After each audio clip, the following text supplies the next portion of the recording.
Have you ever been in an interaction where you were just so certain that the other person was sucking up to you, right? They're brown-nosing you. How did that make you feel? Well, most likely it made you feel like the other person was clingy, like they definitely wanted something from you. They're sucking energy. They're not offering value. They're leeching your value. Everything that we don't want to communicate, right?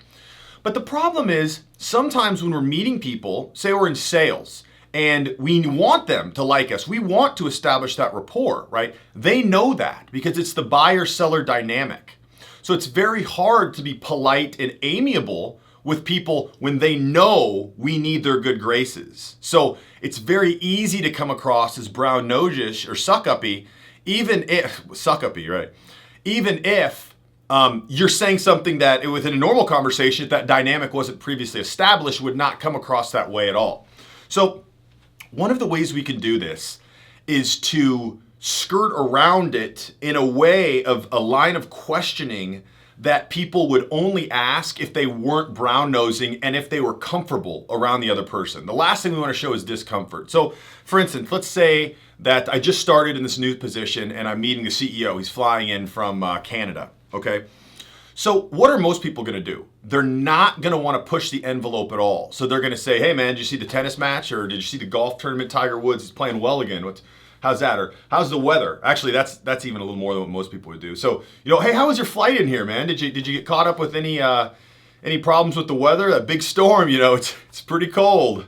Let's go. Are you staying warm out there? Right. Just the very basic stuff, very low risk, right? Nobody wants to take a risk when they're meeting someone whose impression of them is very important. But what I'm going to suggest you do is get around all that suck-upness. It's very supplicating to not want to take risk, because what are you doing by not taking risk? You're saying, I can't take risk because if this person doesn't like me, if I go too far, if I step to the wrong direction, it's going to be hugely impacting to me.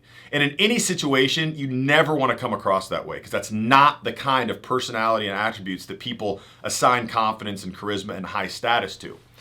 So what you can do is ask personal questions. So for instance, I was meeting someone outside of an environment where, no one knows who I am. I'm just someone random. And he was the head of the whole Western division of this company. So he said, I remember in one of his talks, he was talking about how he spent a couple years working in Thailand. And so when I went up to talk to him, this is the first time I'd ever talked to him. What do you think I said? Oh, hey, how are you? I'm Barron. It's really nice to meet you. I really enjoyed your talk. No. Assumed familiarity, like I talked about, and a very personal question. And once I found out that he was cool with that personal question, I go even more personal, and then I work in a compliment, because as we all know, compliments are only given from someone who feels they have an equal or higher social status. So I said, hey. I said, Bill, I was hoping to get a chance to talk to you after that talk. I thought that was so cool that you lived in Thailand for 2 years. I had no idea. What was your experience? I mean, that's a big change from California, right? So now he's like, oh, well, first of all, this guy's not shy to talk about me. He's not nervous about asking me something personal, like how did I feel about a place I lived, right? A life event, a life experience, right? So he says, oh, it was really cool. My wife also works for the company, and she came out and she was pregnant at the time, right? Yada, yada, yada. So I said, okay, how can I even get more personal with this?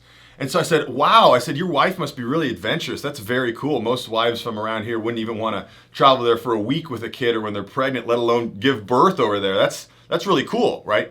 Compliment going further. And then he said, yeah, she's a real cool gal. We both were in it. We were both on board for it. So anyway, by asking personal questions, did that feel like I was sucking up whatsoever to them? No, I had an honest interest in something personal. So no fluff, no weather, no plane. You think he wants to talk about that? He's been talking about that to every one of these wimps that won't take any risk, right? So you got this guy that comes up. He's like, how was your time in Thailand? Wow, your wife sounds like a real cool girl. What's up with that, right? That line of questioning, that's the kind of stuff people remember. That's why out of the 50 people he met, he's going to remember 2 or 3, and I'm going to be one of them. It went personal.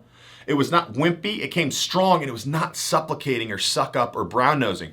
So think of how many ways that you can use this. Anytime you feel tempted to suck up to someone, skirt around that by asking a semi-personal question. It's gonna be more interesting to them. It's gonna make you more memorable, and it's gonna allow you to establish that rapport in only a way that people can who share less surface level, more in-depth topics and ideas.